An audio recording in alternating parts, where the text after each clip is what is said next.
Hello and welcome to SK Shots. ఉప్పల్లో SRH అక్కడ ఆతిథ్యం పలుకుతోంది చెన్నై సూపర్ కింగ్స్కి. వీళ్ళిద్దరి మధ్య రైవలరీ మామూలు రైవలరీ కాదు. అఫ్ కోర్స్ సిఎస్కే చాలా గట్టిగా ఎస్ఆర్హెచ్ని డామినేట్ చేసింది ఆ రైవలరీలో.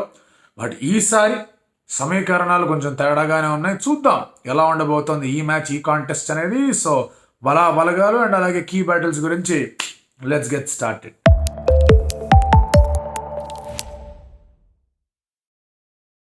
ముందుగా ఎస్ఆర్హెచ్ గురించి చెప్పాలంటే కనుక మూడిటికి 3 మ్యాచ్లు కూడా వాళ్ళు గెలవాల్సిన మ్యాచ్లు. సరే, ఒకటి గెలిచారు, హై స్కోరింగ్ గేమ్ ఒకటి గెలిచారు, ఉప్పల్లోనే జరిగింది.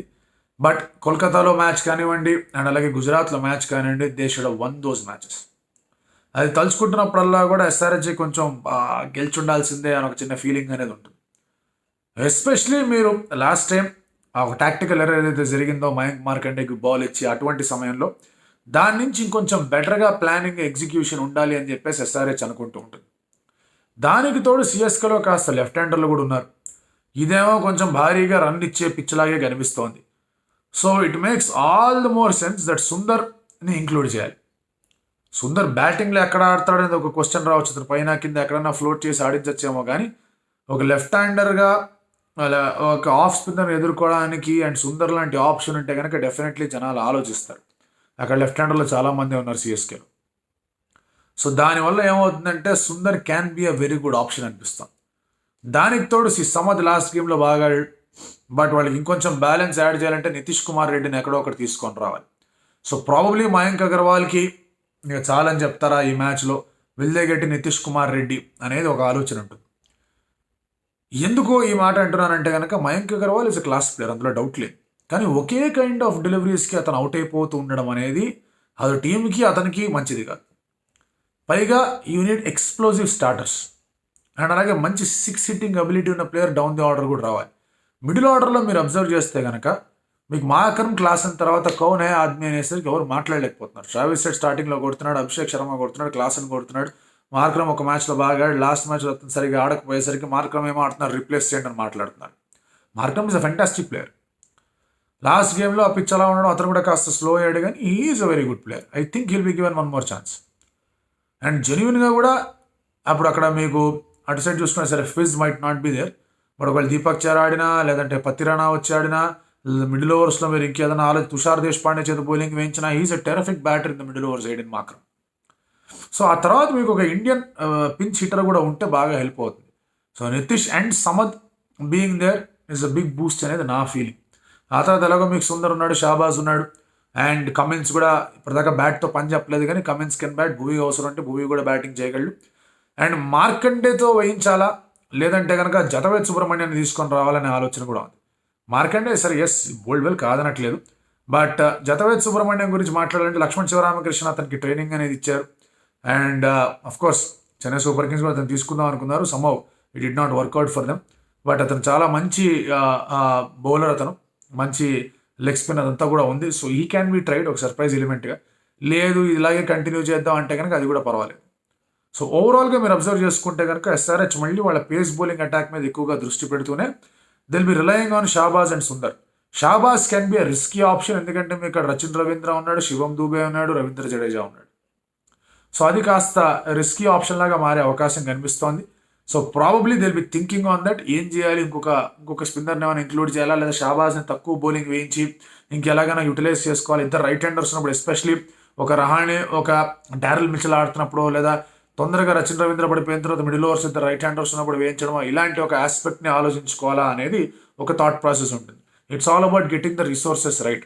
ఎస్ఆర్హెచ్కి బ్యాటింగ్లో ట్రావిస్ హెడ్ ఎలాగైతే లాస్ట్ గేమ్ ఆడాడు అలాగే ఆడాలని కోరుకుంటారు, అటువంటి స్టార్టే ఇవ్వాలని కోరుకుంటారు. ఎస్పెషలీ మీకు ఇక్కడ తుషార్ దేశపాండే, దీపక్ చార్ స్టార్ట్ చేస్తూ ఉంటే కనుక డెఫినెట్లీ ట్రావిస్ హెడ్ వాళ్ళ మీద విరుచుకు పడాలి అనే ఆలోచనలోనే ఉంటాడు. అండ్ అదే ఒక పెద్ద బ్యాటర్ లాగా కూడా తయారవుతుంది. దాని గురించి ఒక 2 నిమిషాల్లో మాట్లాడుకుందాం. సిఎస్కే విషయానికి వచ్చేస్తే కనుక ఫిజ్ ఈజ్ నాట్ ఫిట్ అంటున్నారు. సో ఒకవేళ ఫిజ్ ఫిట్ కాకపోతే ఎవరు రావాలి?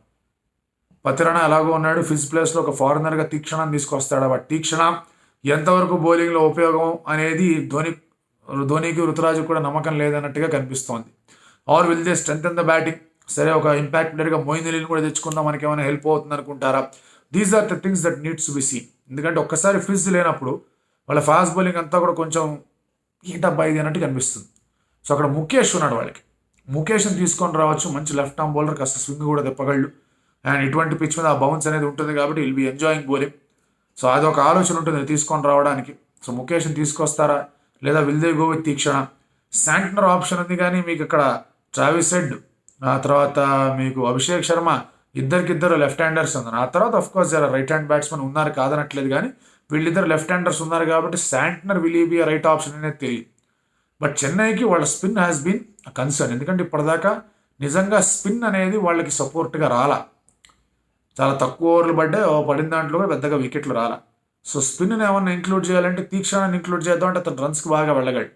ప్రాబబ్లీ ట్రై చేయొచ్చు తీక్షణాన్ని, ఫిజ్ లేకపోతే కనుక కొంచెం ట్రావిస్ హెడ్ని కాస్త ఆపాలి అంటే కనుక. So that is going to B a risk. ఆ రిస్క్ ఫ్యాక్టర్ని ఎంత గట్టిగా ఎస్ఆర్హెచ్ ఉపయోగపరుచుకుంటుంది అనేది మ్యాచ్ డిసైడింగ్ ఫ్యాక్టర్. మిగతా చాలా బ్యాటిల్స్ ఉండొచ్చు వాళ్ళు వీళ్ళు, కానీ this is the factor that SRH should take advantage of. And Chennai Super Kings ఆలోచిస్తారు ఇదేంటి అబ్బా ఇదేంటి పరిస్థితి అని చెప్పి. హోమ్ అవే అడ్వాంటేజ్లు మాట్లాడుకుంటే కనుక ఎస్ఆర్హెచ్ బాగా పర్ఫామ్ చేసింది ఇక్కడ ఉప్పల్లో కూడా. అఫ్కోర్స్ ఒక 2 మ్యాచ్లు వీళ్ళు గెలిచారు వాళ్ళు గెలిచారు పక్కన పెడితే ఎస్ఆర్హెచ్ కన్నా సిఎస్కే డిడ్ పర్ఫామ్ బెటర్. అలాగే ఇప్పుడు హోమ్ అడ్వాంటేజ్ కూడా మెల్లిగా పోతుంది. మనం ఆర్సీబీ అయింది, వాంఖేడే అయిపోయింది, తర్వాత గుజరాత్ అయిపోయింది. సో హోమ్ అడ్వాంటేజ్ మెల్లిగా కట్ అవుతూ వస్తుంది. ఢిల్లీ అయిపోయింది, సరే ఢిల్లీ హోమ్ గ్రౌండ్ కాదన్న విషయం పక్కన పెట్టి మాట్లాడినా కూడా స్లోగా కట్ అవుతుంది. అది చూడాలి, అది ఎలా ఉండబోతుంది ఏంటి అనేది ఇక్కడ కూడా చూడాలి.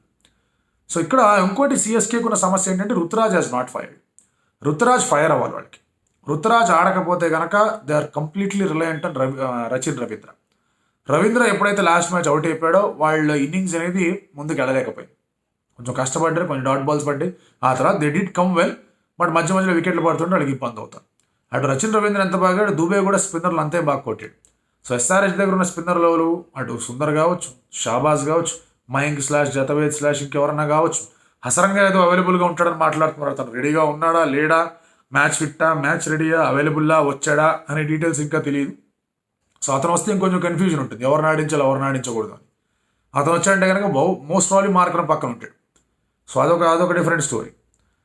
ఇంకా లాజిక్ ఏంటంటే మార్కో యాన్సర్ని ఆడించవచ్చు కదా. ఈ చెన్నై సూపర్ కింగ్స్ టీంలో ఆబ్వియస్గా మంచి స్ట్రోక్ మేకర్స్ ఉన్నారు. మార్కో యాన్సర్ మంచి బౌన్స్ కూడా జనరేట్ చేస్తాడు. సో ఈజీగా కొట్టే అవకాశాలు ఉంటాయి, ఎస్పెషలీ ఫర్ రహానే కానీ, డారెల్ మిచెల్ కానీ, ధోని కానీ, వీళ్ళకి ఆ బౌన్స్ వస్తే కొట్టే అవకాశాలు ఉంటాయి. సో ఆ రిస్క్ తీసుకుంటారా అనేది కూడా చూడాల్సిన అంశం. But otherwise I don't think they should change the foreign combo. ఇప్పుడు మన కీ బ్యాటిల్స్ గురించి మనం మాట్లాడుకుంటే కనుక ఇందాక మాట్లాడుకున్నట్టుగానే Travis Head versus Chennai Super Kings openers. Tushar last మ్యాచ్లో బాగానే వేసాడు, కొంచెం బెటర్గా బౌలింగ్ చేస్తున్నాడు, కానీ ఈ సైడ్ ఏమవుతుందో ఎవరికి తెలియదు. అలాగే క్లాస్ అని వచ్చినప్పుడు ఇదే బ్యాచ్ పతిరాణా వర్సెస్ క్లాస్ అనేది చాలా ఇంట్రెస్టింగ్గా మారబోయే ఒక క్లాష్. అలాగే ఇంకొకటి చెప్తా, ఇక్కడ Chennai Super Kings might even be thinking of Shardul Thakur. కారణం ఏంటి అంటే కనుక మీరు ఒకవేళ తీక్షణాన్ని తీసుకొస్తున్నారంటే శార్దుల్ని కూడా ఎక్కడో ఒకటి ఇంక్లూడ్ చేసే ఆలోచనలో ఉంటారు. శార్దుల్ని ఇంక్లూడ్ చేస్తే ఏమవుతుంది అంటే ఖచ్చితంగా అతనికి అభిషేక్ శర్మ మీద బెటర్ హ్యాండ్ ఉంది, క్లాసన్కి అగేన్స్ట్లో కూడా కొంచెం మంచి బ్యాటిల్లు ఉంటాయి, మిడిల్ ఓవర్స్లో వికెట్లు తీసుకొని రాగలడు. సో శార్దుల్ని ఏమన్నా ఎక్కడన్నా ఇంక్లూడ్ చేస్తారు, దీపక్ చహర్ని పక్కన కూర్చోమని చెప్పేసి శార్దుల్ ఠాకూర్ని తీసుకొస్తారా? సో ఇది కొంచెం క్రూషియల్గా కనిపించే ఒక అవకాశం లాగా ఉంది.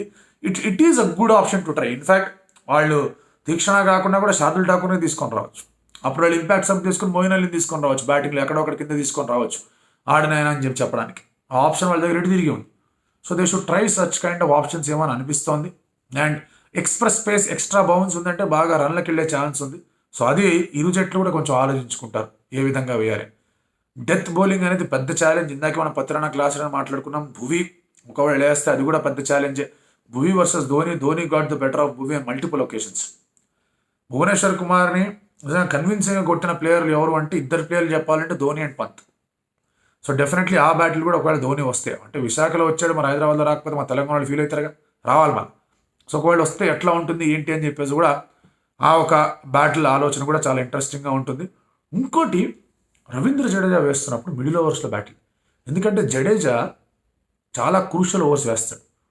ఒకవేళ మార్క్రమ్ను లేదంటే కనుక ఏదైనా వికెట్లు తీసేసాడంటే it will be dangerous for ఎస్ఆర్హెచ్. రన్స్ ఇవ్వకుండా ఆపినా కూడా కొంచెం చెన్నై సూపర్ కింగ్స్ కంబ్యాక్ ఇచ్చే అవకాశాలు ఉంటాయి. సో మిడిల్ ఓవర్స్లో జడేజా వికెట్లు ఎక్కువ తెగిపోయిన డాట్ బాల్ ఎక్కువ వేస్తుంటే కొన్నిసార్లు రన్స్ కూడా వెళ్తాడు. కానొక దశలో 1 ఓవర్ వేయడం 2 ఓవర్లు వేయడం కూడా చూసాం. సో అది ఆ జడేజా నెగోసియేషన్ జడేజా మీద అటాక్ అని ఎలా ఉంటుంది కూడా చాలా క్రూషియల్గా ఉండబోయే battle. So crowd definitely home క్రౌడ్కి సపోర్ట్ ఉన్నా కూడా చెన్నై వైపు కూడా అంతే గట్టి సపోర్ట్ అనేది లభిస్తుంది. Last time they did not get to see Dhoni. So ఖచ్చితంగా ధోనిని చూడడానికి వస్తారు. అతను లాస్ట్ ఇది కాబట్టి చాలామంది సిఎస్కే ఫ్యాన్స్ కూడా వెళ్ళి అక్కడ వాళ్ళ సపోర్ట్ని తెలియజేస్తూ ఉండొచ్చు. బట్ ఒక రన్ ఫీస్ట్ అనేది కనిపిస్తుంది. And unit to bowl well. కంటిన్యూస్గా 3-4 ఓవర్స్, అట్లీస్ట్ 3 ఓవర్స్ ఎవరన్నా బెటర్గా వేయగలిగితే, ఏ టీం బెటర్గా వేస్తే ఆ టీం గెలుస్తుంది. 3 overs on the ట్రాట్ should be good overs, అది మాత్రం గ్యారంటీ. ఆ బౌలింగ్ వేయగలిగే సత్తా ఎస్ఆర్హెచ్ దగ్గర ఉంది. వాళ్ళు వేసి చూపించారు. CSK they did well, but on different కండిషన్స్లో వచ్చాయి. బట్ ఇటువంటి పిచ్ మీద ఎలా చేస్తారు? Do they have the bowling? ఒకవేళ ఫీజు లేకపోతే దే డోంట్. మరి వాళ్ళ దగ్గర ఆ బౌలింగ్ లేనప్పుడు ఎట్లా దాన్ని ఓవర్కమ్ చేస్తారు అనేది ఇంకొక క్రూషియల్ ఆస్పెక్ట్. ఒకటి, SRH are good setting a target. So వాళ్ళు టాస్ గెలిచి they might again feel they'll want to bat first. I think CSK కూడా ఆ ఆలోచన దృష్టిలో పెట్టుకునే దిగాలేమో అనిపిస్తుంది, అన్లెస్ పిచ్లో ఏదైనా చేంజ్ వస్తే తప్ప. ఎస్, హోమ్ కండిషన్స్ కానీ ఇటువంటి కండిషన్స్కి బెటర్ బౌలింగ్ యూనిట్ కానీ ఎస్ఆర్హెచ్ దగ్గర ఉంది, no doubts about that. But వాళ్ళు ఫేవరెట్స్గా స్టార్ట్ అవుతారని చెప్పడానికి లేదు. అలాగని సిఎస్కే ఫేవరెట్గా స్టార్ట్ అవుతారు అది చెప్పడానికి లేదు. ఎందుకంటే బ్యాటింగ్ పరంగా కూడా SRH has done well. Explosive batting అక్కడి నుంచి వచ్చింది. సరే మీరు అనొచ్చు క్రాస్ అనే కంటిన్యూస్గా ఆడాడు, అభిషేక్ శర్మ దగ్గర నుంచి కాంట్రిబ్యూషన్ వచ్చింది, హెడ్ దగ్గర నుంచి కాంట్రిబ్యూషన్ వచ్చింది, కాబట్టి వీళ్ళ దగ్గర ఎంత కాంట్రిబ్యూషన్ ఉందో వాళ్ళ దగ్గర అంతే contribution. So it all depends on ఈ కీ బ్యాటిల్స్, ఈ కీ మూమెంట్స్ని ఎవరు గెలుస్తారు అని. Middle overs are going to be key. ఎందుకంటే మిడిల్ ఓవర్స్లో ఎస్ఆర్హెచ్ దగ్గర బౌలింగ్ రిసోర్సెస్ ఎక్కువగా ఉన్నాయి. సిఎస్కే విషయానికి వచ్చేస్తే కనుక rotation of that resources becomes a challenge. Last time Gaikwad 5 బౌలర్ను యూస్ చేశాడు. In fact they got them back well. 220 దాకా వెళ్తుందంటే కనుక 210, 220 దాకా వెళ్తుందంటే 25 రన్లు తగ్గించారు కాదనట్లా. బట్ ఆప్షన్స్ లేకుండా ఉండడం ఏంటా అని డౌట్ కనిపించింది. సో ఆ విషయంలో చూసుకుంటే సమీకరణాల పరంగా yes, Chennai has a slight, మన SRH has a slight advantage. But Chennai if they get off to good start వాళ్ళు ఆపలేరు. వాళ్ళని ఆపడం కష్టంగా ఉంటుంది. అండ్ డెత్ బౌలింగ్ సమస్య ఎస్ఆర్హెచ్ కూడా ఉంది. అండ్ అది చాలా కీలకంగా ఎస్ఆర్హెచ్కి యాంటీ అయ్యే అవకాశాలు కూడా ఉన్నాయి. So let us see how things go. మరి మీరేమనుకుంటున్నారో